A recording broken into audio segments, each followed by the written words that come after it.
Chemistry Standard 12. We are discussing Chapter 7, Elements of Groups 16, 17 and 18, Part 12. Compounds of Sulfur. सल्फरचे compounds आपण आतापर्यंत ऑक्सिजनचे compound शिकलो, आता सल्फरचे compound शिकायचे. ऑक्सिजनचा आपण डायऑक्सिजन शिकलो, त्यानंतर ओझोन शिकलो. म्हणजेच एखाद्या एलिमेंटचा ज्यावेळेस ग्रुपचा स्टडी करत असतो त्यावेळेस त्याच्यातले जे एलिमेंट असतात त्या एलिमेंटच्या कंपाऊंडचा स्टडी करावाचा असतो. त्या कंपाऊंडचा स्टडी करत असताना त्याचं प्रिपरेशन म्हणजे तो तयार कसा करायचा, त्याच्या प्रॉपर्टीज, मग फिजिकल प्रॉपर्टीज, केमिकल प्रॉपर्टीज, त्याचा स्टडी करायचा असतो आणि मग त्या कंपाऊंडची युजेसचा स्टडी करायचा असतो. हा पॅटर्न फिक्स असतो.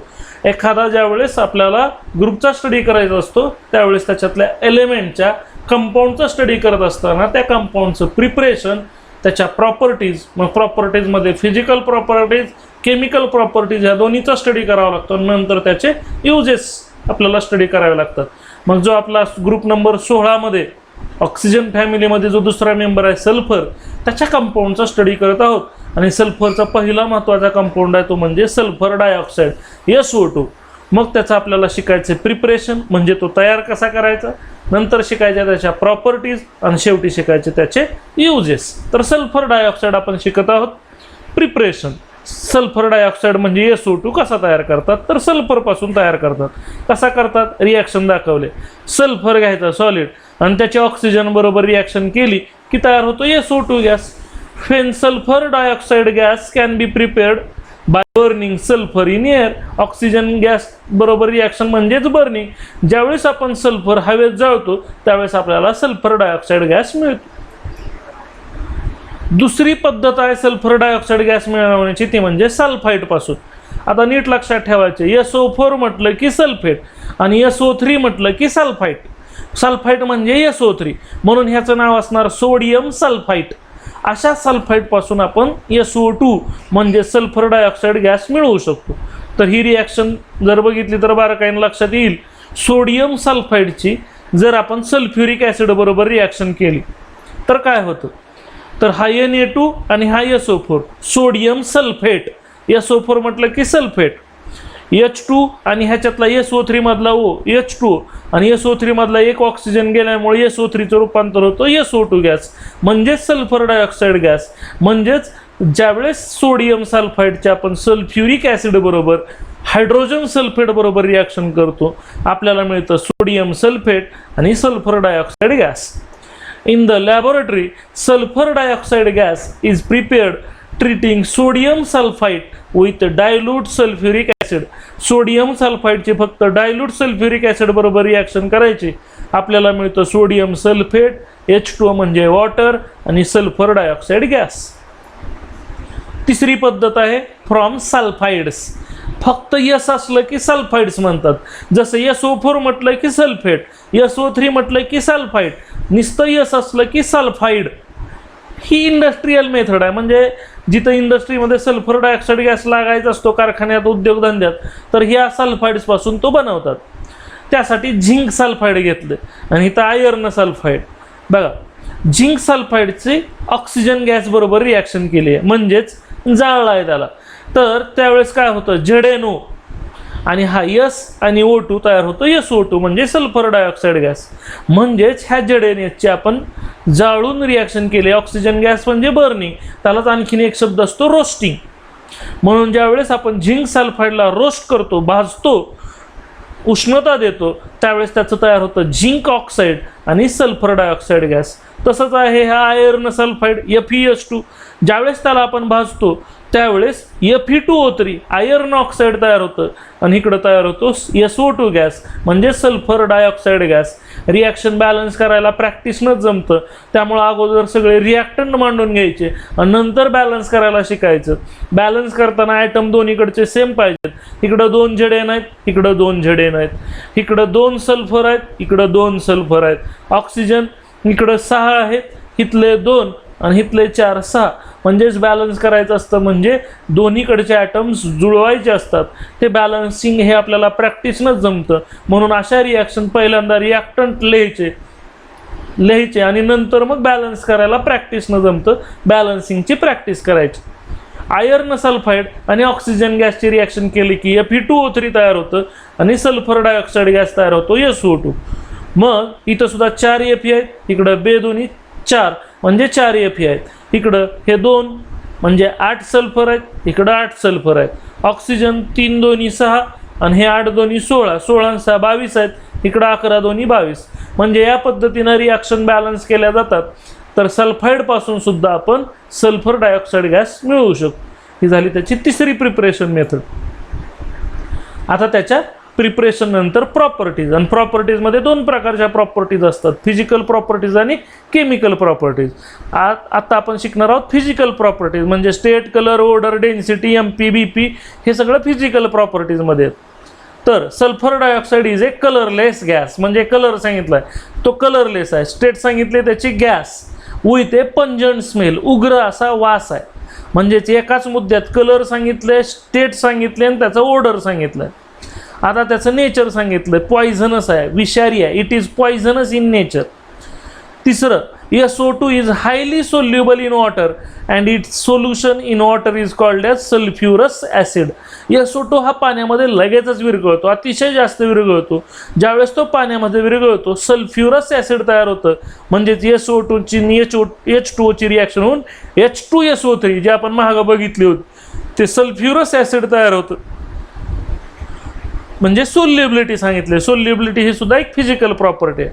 आता मेल्टिंग पॉईंट बद्दल आणि बॉइलिंग पॉईंट बद्दल. It liquefies at room temperature under a pressure of 2 atmosphere. तो लगेचच लिक्विड होतो गॅस असून सुद्धा, फक्त प्रेशर आपल्याला वापरावं लागतं 2 ॲटमॉस्फिअर, आणि बॉईल होतो ॲट 263 केल्विन, म्हणजेच त्याचा बॉइलिंग पॉईंट आहे 263 केल्विन. म्हणजेच melting point, boiling point, solubility, nature, colour, odour, state हे ज्याच्यात सांगितलं जातं ते म्हणजे फिजिकल प्रॉपर्टीज. आता त्या सल्फर डायऑक्साईडच्या केमिकल प्रॉपर्टीज, म्हणजे तो कुणाबरोबर कोणती रिॲक्शन करतो. तर पहिलीच आहे त्याची reaction with Cl2, reaction with chlorine. Simple reaction आहे. सल्फर डायऑक्साईड SO2 जर क्लोरीन गॅस बरोबर रिॲक्ट झाला Cl2 बरोबर, तर काय तयार होतं, SO2Cl2 ॲडिशन झाले फक्त. त्यासाठी कॅटालिस्ट म्हणून वापरतात चारकोल, म्हणजे कोळसा. तर SO2Cl2 बघा, sulphur dioxide reacts with chlorine in presence of charcoal. Charcoal कॅटालिस्टचं काम करतो टू फॉर्म सल्फ्युरिल क्लोराईड. हे SO2Cl2चं नाव आहे sulphuryl chloride. Reaction with O2 gas बरोबर त्याची रिॲक्शन, तर त्याचं फक्त ऑक्सिडेशन होतं. थोडक्यात SO2 आणि O2 तयार होतो SO3 सल्फर ट्रायऑक्साईड, म्हणजे सल्फर डायऑक्साईडचं रूपांतर होतं सल्फर ट्रायऑक्साईड. पण हे सहजासहजी होत नाही, त्यासाठी कॅटालिस्ट वापरावा लागतो Fe2O5 म्हणजे व्हॅनॅडियम ऑक्साईड.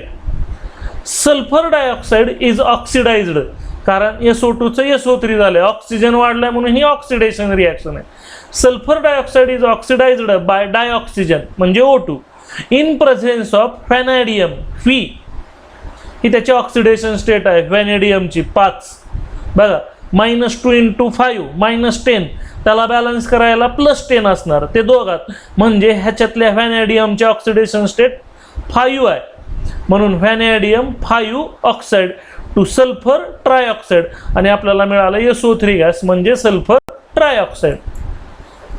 त्याची तिसरी रिॲक्शन आहे रिॲक्शन विथ NaOH, तिसरी केमिकल प्रॉपर्टी. केमिकल प्रॉपर्टीज म्हणजे सिम्पली त्यांच्या रिॲक्शन्स. सल्फर डायऑक्साईड आणि NaOHची काय रिॲक्शन होते ते दाखवले. बघा, Na2SO3 तयार झाले. सांगितलं मी तुम्हाला SO3ला सल्फाईट असं म्हणतात, म्हणजे सोडियम सल्फाईट तयार झाले आणि पाणी. Sulphur dioxide readily reacts with sodium hydroxide solution to form sodium sulphite. जे रिॲक्शनमध्ये असतं तेच वर्णन इथं दिलेलं असतं, म्हणजे ह्या रिॲक्शनवरनं सुद्धा तुम्ही वर्णन करू शकता. Sulphur dioxide reacts with NaOH, it gives sodium sulphite. म्हणजेच NaOH sodium hydroxide, SO2 sulphur dioxide, Na2SO3 म्हणजे सोडियम सल्फाईट, H2 म्हणजे पाणी. चौथी रिॲक्शन विथ Na2SO3 म्हणजे सोडियम सल्फाईट बरोबर रिॲक्शन. SO3 म्हटलं की सल्फाईट. बघा, रिॲक्शन खाली आहे. Sodium sulphide plus H2O plus SO2. बघा काय तयार झालंय, NaHSO3. आता ह्याचं नाव काय, मध्ये असा साल्टच्या मध्ये हायड्रोजन आला की त्याला बाय म्हणतात किंवा सिंपली हायड्रोजन म्हणतात, म्हणून ह्याचं नाव सोडियम हायड्रोजन SO3 म्हणजे सल्फाइड. मग काय रिॲक्शनचं वर्णन होईल, when sodium sulphide treated with aqueous sulfur dioxide it gives sodium hydrogen sulfide. बघा आता इथं sulphur dioxide reacts with sodium sulfide solution, H2O म्हणजे सोल्युशन आहे, to form sodium hydrogen sulphide. Sodium hydrogen sulphide किंवा असं पण म्हणू शकतो सोडियम बाय सल्फाइड. त्या हायड्रोजनला मधल्या बाय पण म्हणतात, सोडियम बाय सल्फाइड. पाचवी त्याची रिॲक्शन आहे रिड्युसिंग प्रॉपर्टी, म्हणजे तो दुसऱ्याचं रिडक्शन करू शकतो. दुसऱ्याचं रिडक्शन करू शकतो. कसं करतोय बघूया. Sulphur dioxide acts as A reducing agent in presence of moisture. Moisture जर असेल, पाण्याची वाफ म्हणजे H2O जर असेल, तर हा सल्फर डायऑक्साइड दुसऱ्याचं रिडक्शन करतो. मग दुसऱ्याचं रिडक्शन करता करता तो स्वतःचं ऑक्सिडेशन करून घेत असतो. बघूया त्याचं उदाहरण की तो दुसऱ्याचं कसं रिडक्शन करतो. मॉइस्ट सल्फर डायऑक्साइड म्हणजे पाणी असलेलं sulphur dioxide reduces ferric salts. हे Fe3+ म्हणजे फेरिक आणि Fe2+ म्हणजे फेरस, म्हणजेच फेरिक साल्टचं रूपांतर तो फेरस साल्ट. म्हणजे फेरिक मध्ये +3 व्हॅलन्सी असते, फेरिक म्हणजे +3 आणि Fe2+, असलं की त्याला फेरस म्हणतात. जास्त व्हॅलन्सीवाल्याला फेरिक, कमी व्हॅलन्सीवाल्याला फेरस. म्हणजे फेरिकचं रूपांतर फेरसमध्ये, म्हणजेच ह्याचे ऑक्सिडेशन स्टेट कमी केली. इथं ऑक्सिडेशन स्टेट होती +3, इथं झाली +2, म्हणजेच ह्या आयर्नचे ऑक्सिडेशन स्टेट कमी झाले. ऑक्सिडेशन स्टेट कमी होणं म्हणजेच रिडक्शन, म्हणजेच ह्या Fe3+चं ह्यानं रिडक्शन केलं, म्हणून ह्यांचं हा आहे रिड्युसिंग एजंट. मग Fe3+चं Fe2+ झालं, SO2चं झालं SO4 म्हणजे सल्फेट आयन्स तयार झाले. आणि हे पाण्यामधले 4H त्याचं तयार होतं 4H+. आपल्याला माहित आहे ज्यावेळेस अशी रिडॉक्स रिॲक्शन असते त्यावेळेस दोन्ही बाजूचे ॲटम्स तर बॅलन्स झाले पाहिजेत, पण चार्ज सुद्धा बॅलन्स झाले पाहिजेत. बघूया आता चार्ज बॅलन्स होतात का. 3 दोन्ही 6+ आहे, मग इकडे बघा 2 दोन्ही 4+ आणि हे 4+, 8+ झाले आणि हे 2- 8 मधनं 2 गेले 6+. म्हणजे इकडं पण टोटल चार्ज रिॲक्टंटचा 6+ आहे आणि प्रॉडक्टचा पण 6+ आहे. म्हणून रिडॉक्स रिॲक्शन बॅलन्स करताना ॲटम तर बॅलन्स पाहिजेत, चार्ज पण बॅलन्स पाहिजेत. ॲटम बॅलन्स आहेत का बघूया. 2 Feला 2 Fe, Sला S, ऑक्सिजन किती आहेत बघा, 2ला 2 आणि हे 2 4, 4ला 4 ऑक्सिजन. हायड्रोजन 2 दोन्ही 4, इकडं पण 4. म्हणजेच रिडॉक्स रिॲक्शन बॅलन्स करताना ॲटम पण बॅलन्स असावे लागतात आणि वरचे डोक्यावरचे चार्जेस पण बॅलन्स असावे लागतात. ही गोष्ट लक्षात ठेवायची. Fe3+चं म्हणजे फेरिक साल्टचं रिडक्शन होऊन Fe2+ म्हणजे फेरस साल्ट झालंय आणि ते काम केलंय SO2नं H2Oच्या मदतीनं, म्हणजेच इन प्रेझेन्स ऑफ मॉइश्चर. म्हणून तो दुसऱ्याचं रिडक्शन पण करतो, म्हणून तो रिड्युसिंग एजंट आहे. आणखी कोणाचं रिडक्शन करतो त्याचे आणखी रिॲक्शन दिले. Moist sulphur dioxide decolourises acidified potassium permanganate solution. बघा ॲसिडिफाईड म्हणजे ॲसिड ओतलेलं, पोटॅशियम परमॅंगनेट म्हणजे KMnO4, ज्याच्यात मॅंगॅनीजचे ऑक्सिडेशन स्टेट 7 असते, म्हणून असं रोमनमध्ये 7 लिहितात. जे काही त्याच्यातल्या सेंट्रल मेटलचे ऑक्सिडेशन स्टेट आहे अशी पॅरेंथेसिस म्हणजे ब्रॅकेटमध्ये लिहिण्याची पद्धत आहे. बघूया हे Mnचे ऑक्सिडेशन स्टेट 7 आहे का.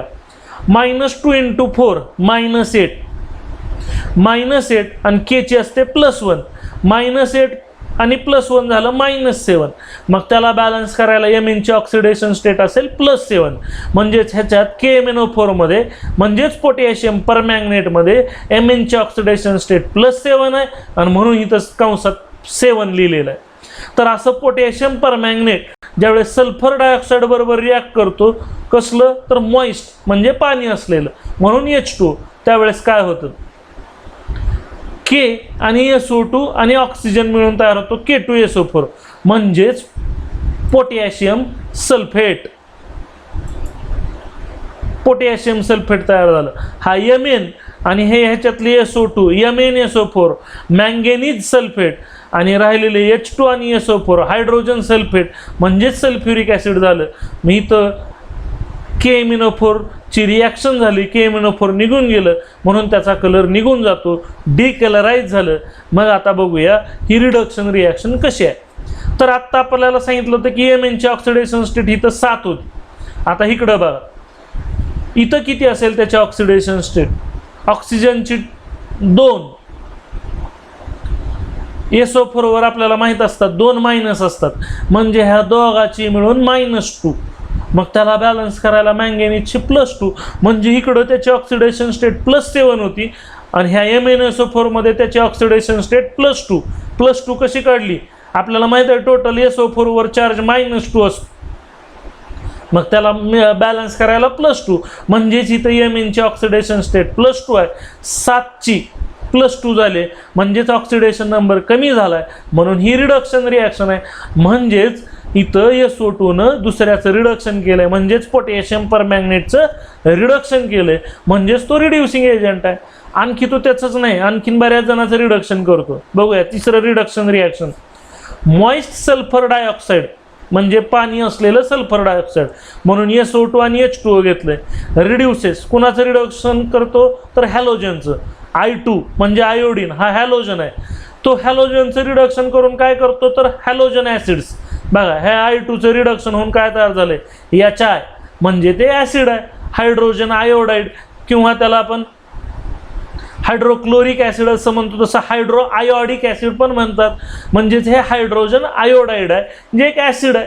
म्हणजेच तो हॅलोजनचं रिडक्शन करून तो त्याचं ॲसिडमध्ये रूपांतर करतो. बघा I2 एलिमेंटल स्टेट आहे म्हणून ऑक्सिडेशन स्टेट असणार 0. इथं H ची +1 मग आयोडीनची असणार -1 म्हणजे 0 ऑक्सिडेशन स्टेट इथं होती आणि इथं झाली आहे -1. 0चं -1 झालंय म्हणजेच ऑक्सिडेशन नंबर कमी झालाय म्हणून हे आहे रिडक्शन. म्हणजेच I2चं हॅलोजनचं रूपांतर त्यानं हॅलोजन ॲसिड्समध्ये केलंय, रिडक्शन केलंय म्हणून सल्फर डायऑक्साईड हा हॅलोजनचं सुद्धा रिडक्शन करू. म्हणून रिड्युसिंग प्रॉपर्टी आपल्याला एक्सप्लेन करा म्हणून क्वेश्चन येतो त्यावेळेस ह्या 2-3 रिॲक्शन तुम्ही एक्झाम्पल म्हणून लिहू शकता. स्ट्रक्चर ऑफ SO2 हा सल्फर डायऑक्साईडचं स्ट्रक्चर कसं असेल इथं दाखवलंय.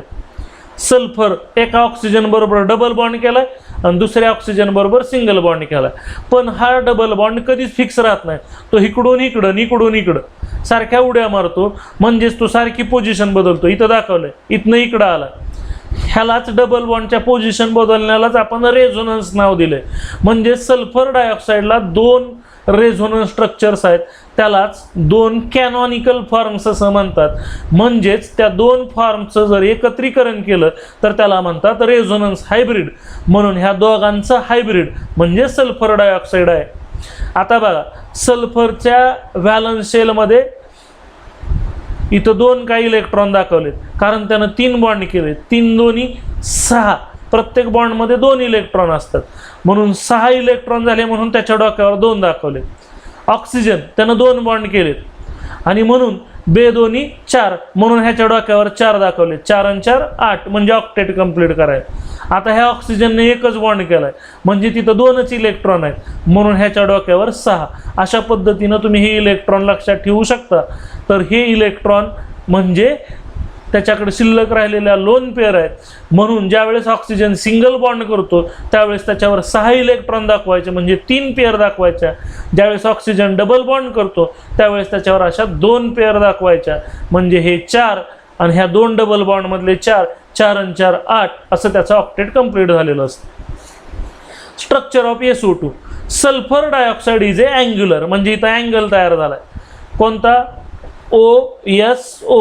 OSO bond angle. हा अँगल कितीचा असतो बघा 119.5 डिग्री 119.5 डिग्री एवढा हा अँगल असतो. The SO double bond arises from D∅ P∅ bonding म्हणजे एकाचं D ऑर्बिटल वापरलेलं असतं आणि एकाचं P म्हणून हा जो सिग्मा बॉन्ड असतो डबल बॉन्डमध्ये आणि एक पाय असतो. तो पाय बॉन्ड ह्याच्यातलं D ऑर्बिटल ओव्हरलॅपिंगसाठी वापरलेलं असतं आणि ह्याच्यातलं P म्हणून ह्या ज्या बॉन्डला कसला बॉन्ड म्हणतात बघा, डी पाय पी पाय. आपल्याला माहित आहे पाय बॉन्ड असतो, एक डबल बॉन्ड पैकी एक सिग्मा असतो आणि एक पाय. तर तो पाय बॉन्ड ह्याच्या तयार होण्यासाठी ह्याचं डी ऑर्बिटल वापरलंय आणि ह्याचं पी ऑर्बिटल वापरलंय, म्हणून याला डी पाय पी पाय असा डबल बॉन्ड म्हणतात. It is the resonance hybrid of two canonical forms. ते एक रेझोनन्स हायब्रिड आहे ह्या दोन स्ट्रक्चरचं, ह्या दोन रेझोनेटिंग फॉर्म्स. आता सल्फर डायऑक्साईडचे युजेस, वापर काय करतो आपण सल्फर डायऑक्साईडचा. सल्फर डायऑक्साईड इज युज्ड बघा in refining of petroleum and sugar.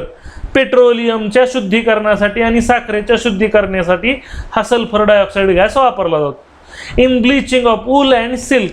लोकर जी असते आणि रेशीम त्याचे कलर घालवण्यासाठी, त्याला रंगहीन करण्यासाठी, म्हणजे परत पाहिजे तसा आपण कलर त्याला देऊ शकतो, त्या ब्लिचिंगसाठी हा सल्फर डायऑक्साईड गॅस वापरतात. As an antichlor disinfectant. त्याचा वापर आपण जंतुनाशक म्हणून सुद्धा करू शकतो, कारण अनेक प्रकारचे सूक्ष्मजीव तो मारू शकतो आणि म्हणून सल्फर डायऑक्साईडचा उपयोग अँटी क्लोर डिसइन्फेक्टंट म्हणून करतात. ॲज ए प्रिझर्वेटिव्ह. अनेक वस्तू जतन करण्यासाठी आपल्याला त्याच्यामध्ये बॅक्टेरिया तयार होऊ द्यायचे नसतात, त्याच्यामध्ये काही ते कुजू नये म्हणून आपण काळजी घेण्यासाठी त्याला केमिकल लावतो. ते केमिकल म्हणजे सल्फर डायऑक्साईड गॅस असतं. किंवा आपण चिप्स बघितले असतील, त्याच्यात हवा भरलेली असते, ते हवा म्हणजे त्याच्यात गॅसेस भरलेले असतात, याच्यामुळं चिप्सवर कुठलाही परिणाम होत नाही. म्हणून अन्न व्यवस्थित ठेवण्यासाठी त्या हवाबंद पॅकेटात अनेक गॅसेस भरलेले असतात, त्याच्यामध्ये हा प्रामुख्यानं सल्फर डायऑक्साईड वापरला जातो, म्हणून तो प्रिझर्वेटिव्ह जतन करून ठेवण्यासाठी वापरला जाणारा गॅस आहे.